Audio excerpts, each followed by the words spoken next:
Assalamualaikum warahmatullahi wabarakatuh. Sahabatku para petani sawit, apa kabar? Semoga kalian selalu dalam keadaan sehat walafiat, amin. Nah teman-teman, pada video kali ini saya akan sharing tentang mengapa sih banyak sekali penyakit yang menggerogoti perkebunan kita saat ini. Tidak seperti dulu sawit itu ditanam tanpa perawatan pun bisa tumbuh subur. Dan sekarang mengapa kita harus merawat ekstra sehingga kebun kita ini bisa menjadi kebun yang berproduktivitas sangat tinggi. Dan tentunya teman-teman, harapan kita kebun kita itu memiliki produktivitas yang tinggi sehingga bisa mendongkrak perekonomian keluarga kita. Dan tentunya dengan lahan yang sedikit kita ingin mendapatkan hasil yang lumayan cukup banyak. Dan bisa kita bayangkan kalau setiap batang kebun kita ini seperti ini, tentunya hal yang digembor-gemborkan 1 hektar dapat 3 ton itu bisa saja tercapai. Ya tentunya dengan perhitungan-perhitungannya masuk akal, hal tersebut bisa saja tercapai. Seperti yang sudah saya jelaskan dalam video-video sebelumnya, bagaimana caranya kita bisa mencapai hasil 3 ton per bulan per hektarnya, dan itu bukan hal yang mustahil. Nah teman-teman, tentunya dengan perawatan yang bagus, dengan ketelatenan dan dengan ilmu yang benar, maka tidak mustahil kita mendapatkan hasil kebun dengan produktivitas yang cukup tinggi. Dan yang saya bahas di sini teman-teman adalah masalah mengapa kebun kita ini banyak sekali atau mudah sekali terserang penyakit. Dan hal ini, informasi ini saya dapatkan ketika saya mendapatkan kemarin itu mengikuti pelatihan yang diadakan oleh Dirjen Perkebunan. Jawaban mereka mengapa seluruh, bukan hanya kelapa sawit ya, seluruh perkebunan atau komoditi apapun yang kita tanam sekarang ini lebih mudah terserang penyakit, dan bagaimana cara kita mengatasinya atau bagaimana solusinya supaya kebun kita ini memang benar-benar bisa menjadi kebun dengan produktivitas yang cukup tinggi. Ternyata teman-teman, mengapa kebun kita ini mudah sekali terserang penyakit? Karena memang yang pertama, perubahan iklim yang memang cukup ekstrim yang kita alami beberapa dekade terakhir ini atau beberapa puluh tahun yang sudah kita alami sekarang ini. Dan hal demikian tentunya mengubah struktur cuaca dan mengubah struktur tanah, sehingga teman-teman, bila kita ingin mendapatkan hasil kebun dengan produktivitas yang tinggi, maka kita harus benar-benar mengubah struktur tanah atau mengubah struktur unsur hara tanah yang bisa mempengaruhi pertumbuhan dari kebun kelapa sawit kita. Bagaimana caranya? Tentunya dengan cara memberi tambahan nutrisi yang melebihi dari apa yang sudah kita laksanakan selama ini. Nah teman-teman, akibat dari perbedaan iklim atau perubahan iklim yang cukup ekstrim akhir-akhir ini, maka hara tanah atau nutrisi tanah itu memang menjadi lebih berkurang. Dan apa yang dikatakan oleh para peneliti bahwa bila kita ingin mendapatkan hasil kebun yang maksimal, maka kita harus menambah dosis dari pemupukan yang selama ini memang pemupukan, misalkan kita melakukan pemupukan 1 kg per batang, maka pemupukan untuk saat ini memang diperlukan 2 kali lipatnya, karena memang akibat dari perubahan iklim dan akibat dari perubahan struktur tanah, atau bukan struktur tanah, maksudnya itu memang perubahan dari unsur-unsur hara yang ada di tanah itu yang semakin berkurang akibat dari perubahan iklim, dan tentunya akibat dari tindakan-tindakan manusia yang memang sedikit merusak alam.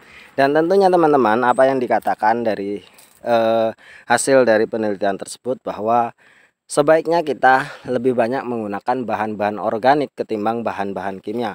Dan salah satunya kita dianjurkan untuk lebih memanfaatkan pupuk kandang atau pupuk organik yang memang tersedia di alam.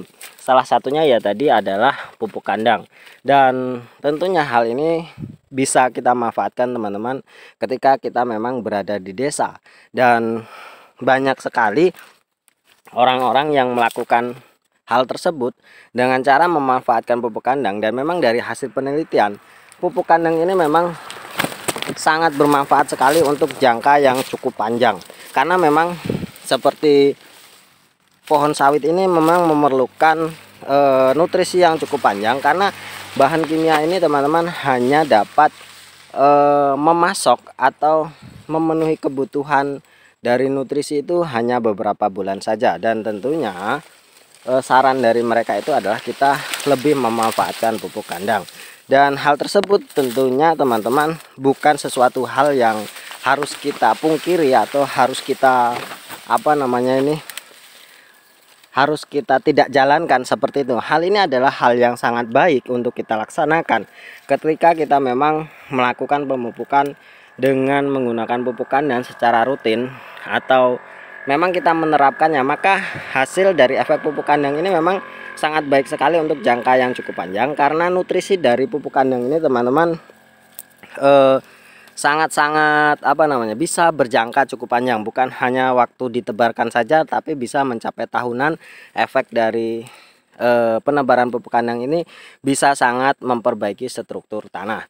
Dan tentunya teman-teman, bagaimanapun juga kita harus bisa mengintrospeksi diri dan mendengarkan dari mereka-mereka yang sudah melakukan penelitian yang cukup panjang. Apa salahnya kita itu mengikuti apa yang disarankan oleh para peneliti-peneliti yang memang mereka itu memang benar-benar melakukannya dengan detail dan dengan cara yang benar. Dan ketika kita melakukan pemupukan terus-menerus dengan menggunakan bahan kimia, maka itu akan menjadi tanah kita itu semakin jenuh. Dan lalu teman-teman, pupuk kandang apa yang paling bagus? Dikatakan dalam jurnal mereka bahwa pupuk kandang yang paling bagus itu adalah tai kambing. Nah, ini teman-teman, tai kambing ini kalau kita hidup di desa tentunya sangat banyak sekali kita menemukannya, karena di desa banyak sekali orang-orang yang beternak kambing, atau bahkan kita sendiri itu memiliki ternak kambing di rumah. Dan teman-teman, tai dan kencingnya itu bisa kita manfaatkan untuk menjadi pupuk, karena pupuk kandang itu lumayan bisa membuat unsur hara itu menjadi lebih baik atau memperbaiki struktur tanah, sehingga kebun kelapa sawit kita itu tidak kekurangan nutrisi. Karena seperti yang sudah saya katakan tadi, bahwa nutrisi-nutrisi yang dihasilkan oleh unsur-unsur kimia ini tidak bisa bertahan cukup lama. Dia cepat diabsorpsi, tapi juga cepat habis juga. Kalau kita tidak melakukannya secara rutin dan melakukan pembenahan tanah dengan melakukan penetralan asam basa dengan pupuk dolomit, maka tanah kita akan menjadi jenuh dan itu akan menjadi racun bagi tumbuhan kelapa sawit kita itu sendiri. Jadi teman-teman, mulai sekarang kita selingi kebun kita itu dengan menggunakan pupuk kandang, ya kita dapat melakukannya 1 bulan itu 10 karung untuk 10 batang. Nanti bulan kedepannya kita tambah lagi 10 karung untuk 10 batang, sehingga akhirnya nanti dalam 1 tahun kebun kita itu sudah mendapatkan pupuk kandang. Karena memang pupuk kandang ini jangka waktunya lumayan cukup lama. Saya pun melakukannya seperti itu teman-teman. Jadi saya, kalau bahasa saya itu beguyur atau pelan-pelan, satu persatu. Jadi saya melakukannya membelinya dalam 1 bulan itu sekitar 10 hingga 15 karung untuk saya tebarkan di kebun saya. Dan saya utamakan hal seperti itu di samping saya menggunakan pupuk kimia yang terus saya lakukan. Nah, mungkin hanya ini teman-teman. Ini contohnya, ini saya tebarkan pupuk kandang, yaitu tai kambing teman-teman. Dan alhamdulillah kebun saya ya bisa kalian lihat sendiri, hasilnya bisa dikatakan lebih baik dari kebun-kebun teman-teman yang lainnya yang ada di sini, yang memang memiliki perawatan atau mereka melakukan perawatan kebunnya itu tidak secara maksimal atau tidak secara telaten.